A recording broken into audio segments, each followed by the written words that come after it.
Hello, everybody. This is Rich Prater. I'm going to be your host today, as well as Tara's also going to be the host today. We are going to take a look at the Lisa Gibbons show on the Darlie Routier case, and we're going to dissect things down, fact from fiction on it. And obviously, if anybody has any questions, anybody wants to add anything, please do, or anything of that nature. But before we get going, I wanted to say today is the first year anniversary of this podcast, and we're up to 22 episodes. 22 episodes, right, Bonnie? And I think that's quite an accomplishment. And also on the last episode, on episode 21, we debunked the Forensic Files documentary on the Routier case, and it has been removed from YouTube, and we're actually disputing it and trying to do whatever we can to get it back on. Darkened the kitchen down and applied the luminol, we were able to see footprints there in front of the sink. We just kind of made the hair on the back of our neck stand up. The footprints in front of the kitchen sink.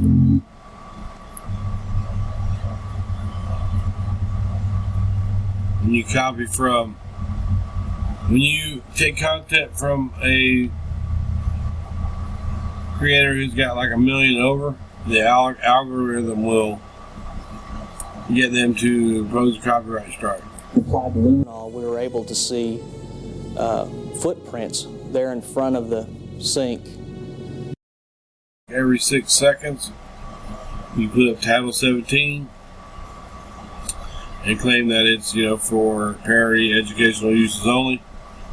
You lead people to the channel that's going to give them their attributes and call them out, and then you're less likely to lose an appeal on.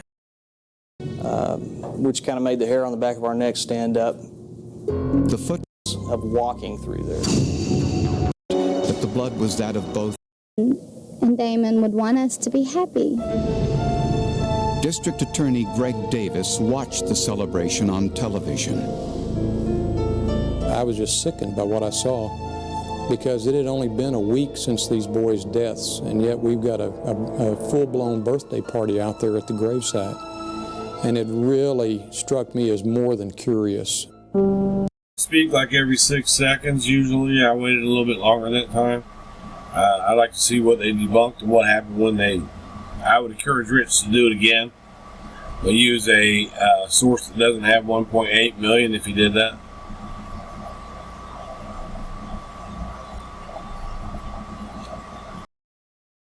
Claims that we infringed on copyright rights, which is They don't claim that you actually did, and it's not absolutely ridiculous.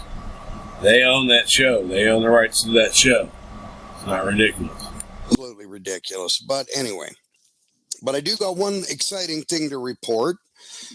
Tara here is, she is going to be writing a report that, I can't get this to come up here for some reason. Oh, there it is. I got it. She's going to be writing a report on, her findings on the scientific forensics of the case and things of that nature. And we're going to go ahead and we're going to submit that to the Innocence Project, as well as the new attorney group that is working on Darlie Lynn's case. So it will take her a while. There's a whole lot to put in a report. I know, because I've already done one. So, it's going to take a little bit of time, but I do trust Tara's findings. They are credible. So, anything you want to say, Tara, before we get started? On about Glenn Mize and Bege's affair and Glenn Mize threatening. So let's see what any of her scientific stuff come back to Glenn Mize, because that's what her mouth said. Well, just hi everyone. Happy Sunday.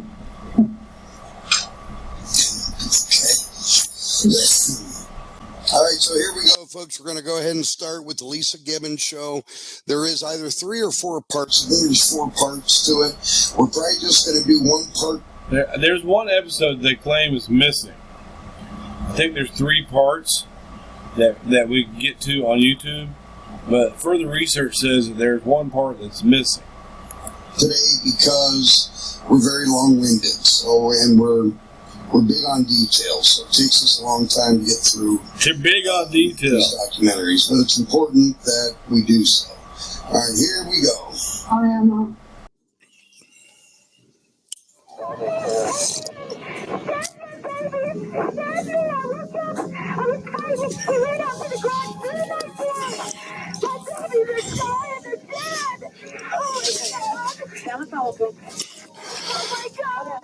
What you've just heard are the desperate cries of Darlie Routier, a 27-year-old Texas housewife. She begs police for help after a brutal attack on her 2 young sons. According to Darlie, an intruder broke into her home and fatally stabbed her 2 boys, 5-year-old Damon and 6-year-old Devin, at the same time slashing her neck. The murders made national headlines, and with the publicity came sympathy and support from everywhere for the grieving couple. As the case unfolded, though, the evidence led police further away from the home invasion theory and more toward Darlie. We believe that the white male suspect, described by Darlie Routier as the man that attacked her and murdered her children, never existed. We also believe that the wounds present on Darlie Routier were self-inflicted. With no eyewitnesses and only circumstantial evidence to go on, a jury found Darlie guilty of murder. Darlie now sits on death row and could be the first woman in over 100 years to be executed by the state of Texas. But loyal family members haven't given up hope and still search for that one piece of evidence that will prove Darlie innocent so she can return to her waiting husband and only surviving son. We will be back with the family's version of what happened that night, and we'll also hear from a member of the jury that convicted Darlie. She says there's critical evidence that the family might not want you to know about. I hope you'll join us as we discuss the conviction of a death row mom. Before we get started, folks, I wanted to dedicate this episode to Cyrilda Routier, who sadly passed away this past week in Lubbock, Texas. So I'm sure most people know about that already, but I wanted to put that out there and dedicate this to her because you're going to see a lot of her in this episode. Very sad. She's really a great lady and fought for 25 years very hard to get Darlie released. And we'll keep moving forward here.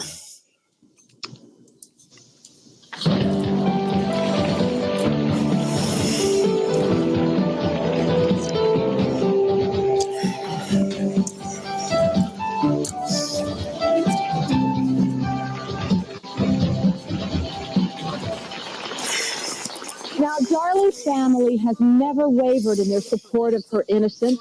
Joining us to give their version of what happened that night is Darlie's husband, Darren, her sister, Dana, her mother, Darlie T., and Darren's mother, Cyrilda. Let's just go back to the night of the murders, Darren, and start with you because you heard your wife screaming and came running into the family room where she had been sleeping with the boys.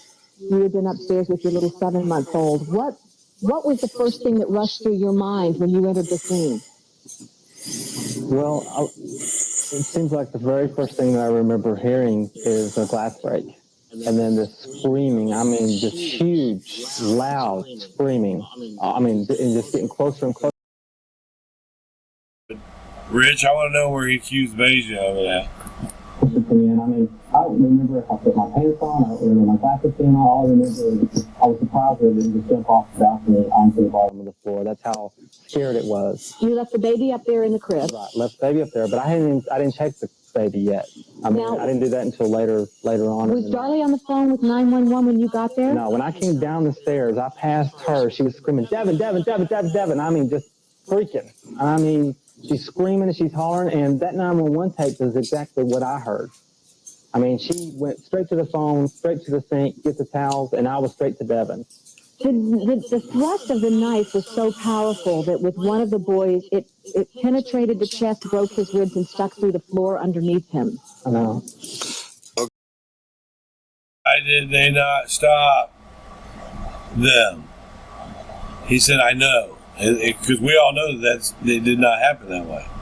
I'm interested to see what Rich has to say. That's incorrect. No, that's a damn lie. That's not incorrect. That's a damn lie. You would figure that the father, coming on national TV to speak his case, would know the autopsy. That's a damn lie. And Darla Key was shaking her head up and down, and so was Cerilda. And they all know that's a damn lie. Yeah. I knew you were going to get that, Tara. I'm not really sure where that ever came from. Here's the story behind that. First of all, how we know it's not true?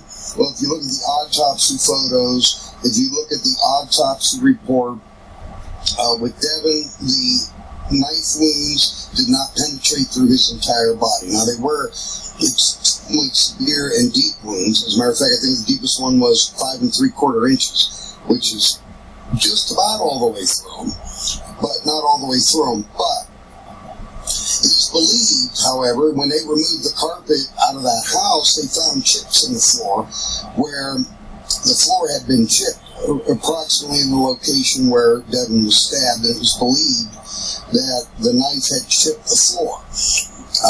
Now, Rich, if you know that information, why doesn't Darren know that information? Why are they backing that up? They should know the autopsy report. I don't really know. I mean, I am a concrete contractor. I could tell you, is that possible? Chips get in, when you're laying the concrete, chips can happen. And usually when you get the concrete down on the inside of a house, that's when they begin to do the framing and the drywall and the electricity. It starts with the concrete. And it's possible. Tools get dropped, things get drilled. It's a construction fail.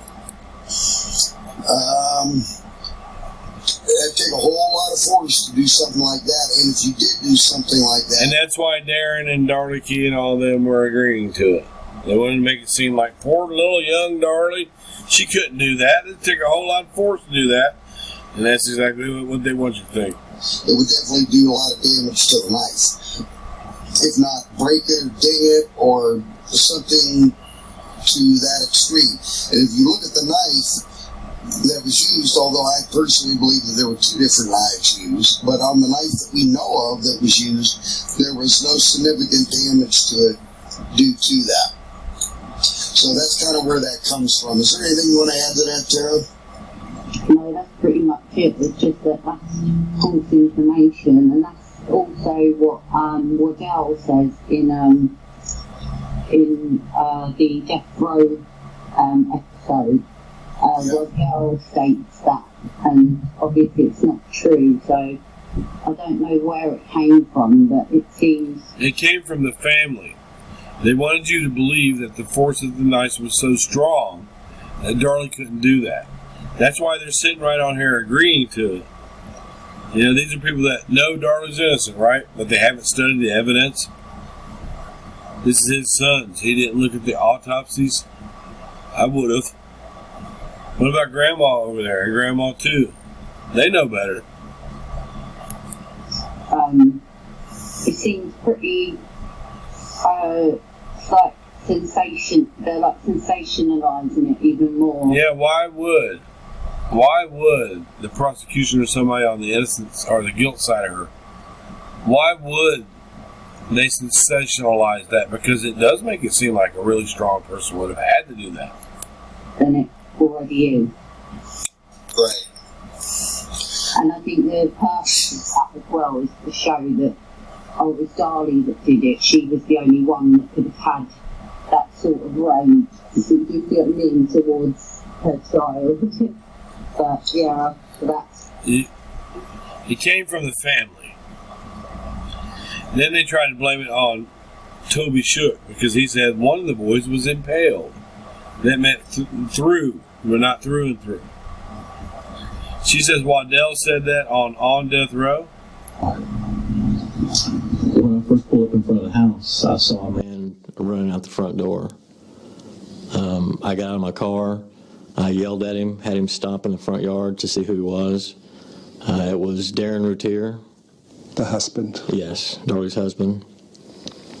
I asked him what he was doing. He told me that he did live at the house and he was going across the street to find a nurse who lived across the street. What was the scene? What did you see? She was still on the telephone talking to the dispatcher, trying to describe what was going on. I saw the two boys in the living room floor. One of them obviously deceased already. The other one was moving along the floor, and she was standing a few feet away from him talking on the phone. Moving along the floor, meaning? Just maybe almost like a slow crawl. He was bleeding, gurgling for breath. It was apparent that it was obvious that he was still alive. I'll never forget his face. He was looking up at us with his eyes open, gurgling blood, looking just like he was scared. It was fear.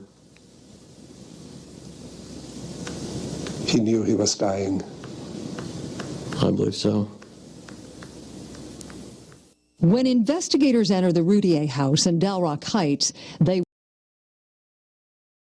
with a knife.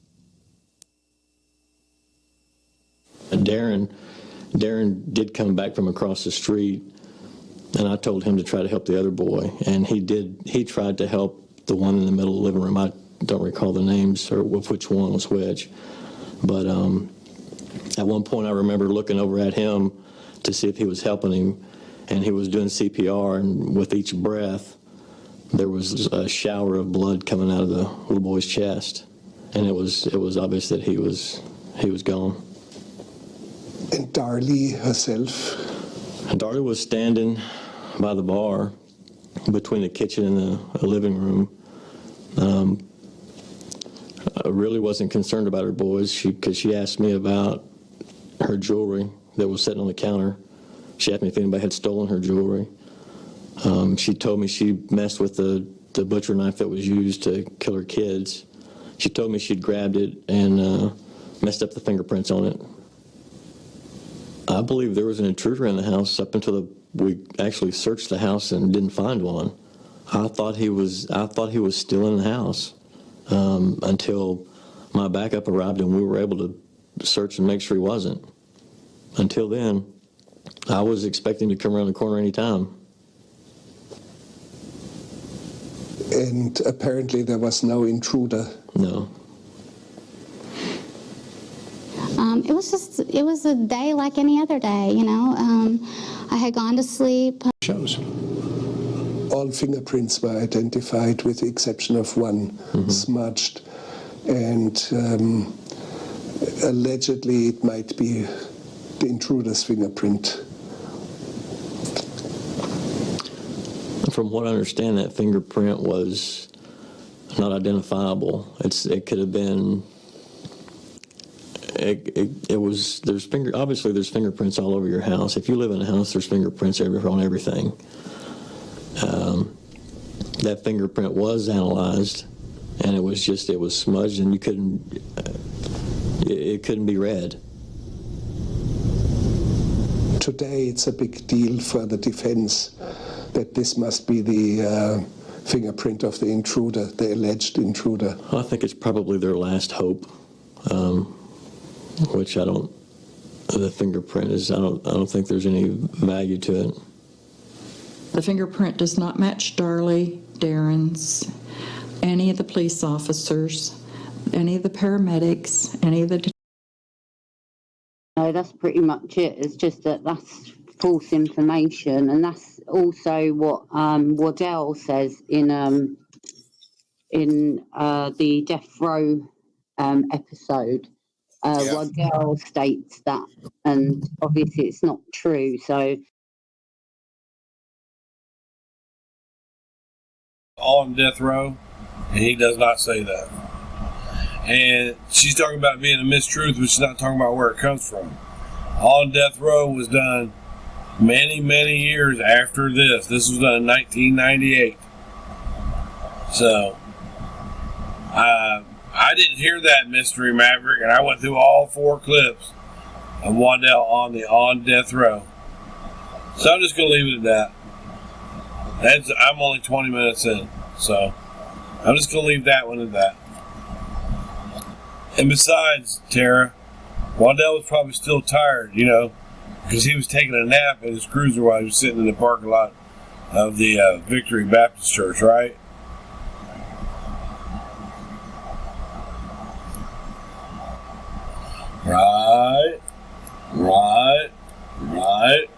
Right.